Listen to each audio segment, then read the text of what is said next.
Bible केवल शब्दों में ही नहीं बोलती, वो अंकों में भी बोलती है। कुछ अंक बार बार दिखाई देते हैं, ऐसे अंक जिनमें छिपा है स्वर्ग का रहस्य, ईश्वरीय योजना और मानवता के लिए संदेश। आज हम देखेंगे बाइबल के 4 सबसे रहस्यमयी अंक 7, 12, 40 और 666।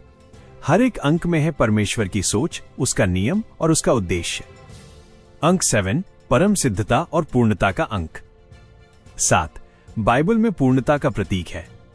उत्पत्ति की पुस्तक में परमेश्वर ने 6 दिन में सृष्टि की रचना की और 7वें दिन विश्राम किया। ये विश्राम थकान का नहीं था, ये था पूर्णता का विश्राम। 7 अंक बार बार बाइबल में आता है। 7 दिन की सृष्टि, 7 आत्माएं जो परमेश्वर के सिंहासन के सामने हैं, 7 कलीसियाएं, 7 मोहरें, 7 तुरहियां, 7 कटोरे। जहां भी 7 आता है वो कहता है परमेश्वर का कार्य संपूर्ण हो गया है। हिब्रू भाषा में 7 शब्द शेवाह का अर्थ है पूर्णता, प्रतिज्ञा, विश्राम। इसलिए 7वां दिन सिर्फ आराम का दिन नहीं बल्कि ईश्वरीय मोहर है जो कहते हैं ये समाप्त हुआ, ये सिद्ध हुआ।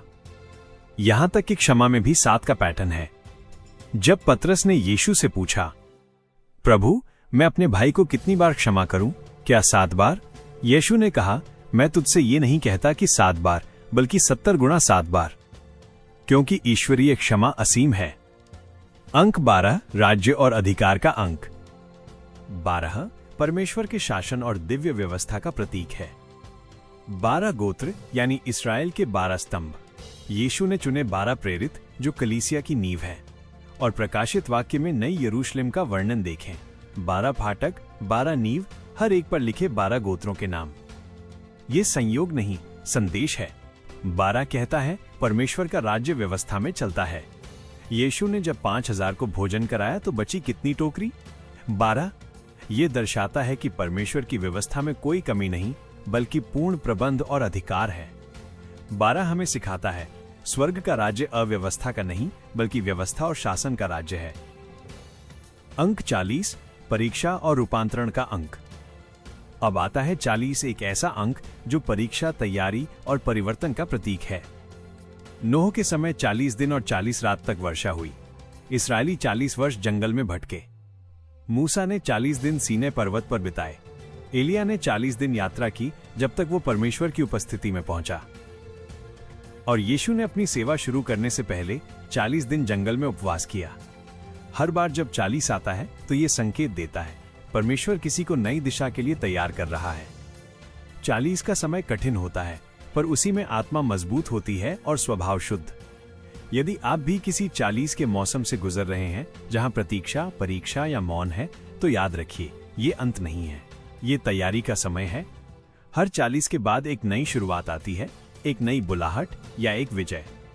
अंक 666 पशु का अंक। अब आते हैं सबसे रहस्यमयी अंक पर, 666। प्रकाशित वाक्य 13 का 18 कहता है, जिसके पास समझ है वो पशु का अंक गिने क्योंकि वो मनुष्य का अंक है और उसका संख्या है 666। 6 मनुष्य का अंक है क्योंकि मनुष्य 6ठे दिन रचा गया। ये दर्शाता है मानव की सीमाएं और उसका अपूर्ण प्रयास। लेकिन जब ये अंक 3 बार दोहराया जाता है 6, 6, 6, तो ये बन जाता है अहंकार और विद्रोह का प्रतीक, यानी विरोधी मसीह की। ये मनुष्य का परमेश्वर बनने का प्रयास है। ये त्रित्व का झूठा रूप है, मैं, मेरा और मेरे लिए। 7 है पूर्णता। 6 उससे एक कदम पीछे, इसलिए 666 है मानवता की कोशिश की बिना परमेश्वर की पूर्णता पाई जाए। यह है घमंड की उत्कर्ष, जहां मनुष्य कहता है हमें परमेश्वर की आवश्यकता नहीं, और यही विद्रोह अनंत विनाश लाता है। सो आइए फिर से देखें परमेश्वर की गणित में रहस्य। 7 पूर्णता का प्रतीक, 12 शासन और अधिकार का प्रतीक, 40 परीक्षा और तैयारी का, और 666 विद्रोह और झूठी महिमा का। बाइबल के ये अंक मात्र गणना नहीं है, ये है परमेश्वर की हस्तलिपि जहां हर संख्या एक कहानी कहती है, कभी सृष्टि की, कभी प्रतिज्ञा की, कभी परीक्षा की और कभी न्याय की। जब भी आप इन अंकों को पढ़ें या सुने, रुकिए और सोचिए, शायद परमेश्वर आपसे कुछ कह रहा है, क्योंकि कभी कभी स्वर्ग बोलता है अंकों में।